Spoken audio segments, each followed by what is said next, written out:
Hi guys, it's January 10th, 2016. I cannot believe it. I remember being a kid and thinking, wow, one day it's going to be 2015 and I'm going to be 40 years old. I thought that thing 30 years ago, and here I am today, boom. And I won't get into quantum physics and all that stuff because according to that, there's no time.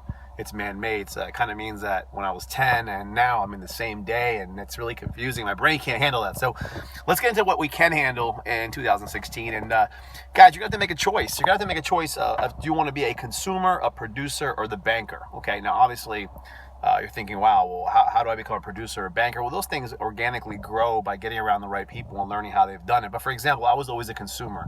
I bought the latest sneakers, the latest phones, the latest cars, but I wasn't producing anything or wasn't a banker. I didn't have any ways of making wealth, but I was constantly spending my money. I was constantly being urged by commercials and credit card companies and banks to borrow money and spend money and to continue this cycle where 90% of the people in this country are making the wealth for the other 10% that are actually producing products and lending out money. So I decided to become a producer.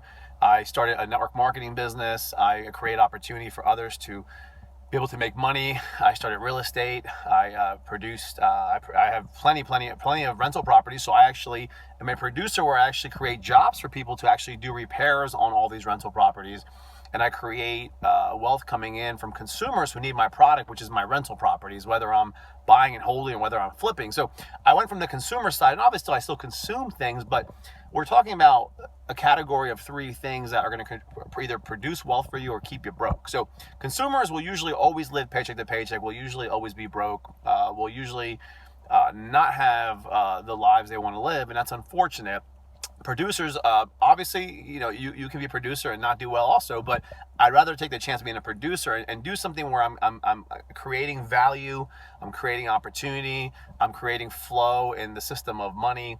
And then there's also the bankers. The bankers get the best because as a producer, I have to worry about tenants and property management, and even with my business now, I'm about to go do a meeting. There's things I got to do, but the banker, who is the smartest of everybody, lends the money to the consumers so the consumers can buy products from the producers, and then lend the money to the producers so they can actually create the opportunities and the products for the consumers.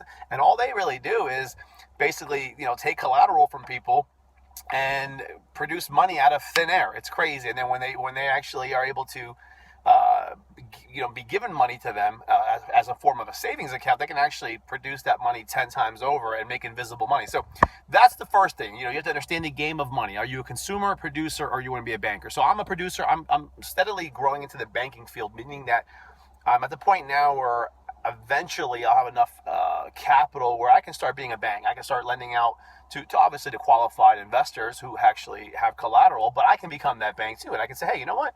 You want to buy that property, you want to buy that business, I'll tell you what, give me collateral, give me a portion of it, I'll put a lien on it, whatever it is, and you pay me interest. And now my money's making money for me, and I don't have to worry about all the employees and all those things. That's their problem. Now I'm the banker. So that's where I'm moving into the future. But if I don't do that, you know what? I still as a producer, you can create a lot of wealth. You're just not at the top leveraging system, but you don't always have to be the top. The question is, do you want to be somewhere along that line? Do you want to be at the bottom as a consumer, or do you want to be at the top of the bank, or do you want to be in that line? So I want to be in between the line, or maybe at the top of the line. But guys, first choice, again, understanding the game. 2 is picking what team you want to be on. Okay, so do you want to be on team A, B, or C? And then C is finding out how it works and getting into the game and making it happen. So without this video, you would be thinking, wow, I'm actually a consumer and I never knew it. And that's the problem. See, we are positioned in college and in high school and in elementary school to grow up and work for somebody, grow up and create have somebody who else is going to create a job. An entrepreneur creates a job, but we're going to work for them and they're going to leverage our time. So we're going to work for $15 an hour, and that producer is going to make $60 to $100 an hour. So they need us. They leverage us. So in school, they don't teach you financial education. They don't teach you the things that I'm talking to you about right now, because if they did, we'd have a serious problem. There'd be so many entrepreneurs, so many business owners, so many producers. Where would we get consumers from? The banks would be in trouble too, because where would consumers come from to borrow money to buy from the producers? So I think it's a system that's purposely done that way, and I guess they kind of need it to work that way. And I rather educate those who are willing to say, okay, well, I didn't understand all that. Now that I understand it, I am a person who has courage in their own convictions. I'm a person who has confidence, and I'm a person who wants to take that route. See, a lot of people watch this video And they're going to be scared of success, and they're going to be so brainwashed by society that even if I tell them these things, even if they read it in books, they're not going to change. They're going to continue to do what they're doing. And that's unfortunate, but I already expect it. But there's a few of you out there who have what it takes, just need to know the rules of the game. And if you know the rules of the game, you can do very well. So guys, that is my video for today. Which team are you going to be on? Make the choice and get around some successful people that have already done it, and you can do it too.